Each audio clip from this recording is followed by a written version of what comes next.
اللي تيهضر عليه وتيشرحو وتيتعمق فيه،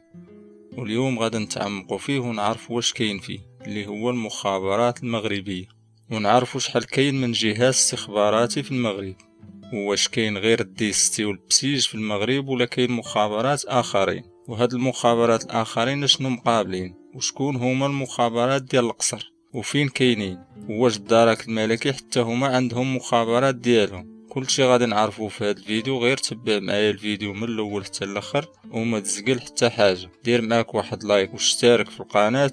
ويلا نبداو. المخابرات المغربيه عندها 15 جهاز استخباراتي، 10 مستقلين و5 تابعين للوزاره الداخليه بحال الاستعلامات العامه او البوليس السياسي اللي متخصص في جمع المعلومات عن السياسيين والأحزاب ونقابات العمال، وحتى المظاهرات اللي تيكونوا في الشارع تيكونوا مخشيين وسط المظاهرة لابسين سيفيل تيصوروا ويرفعوا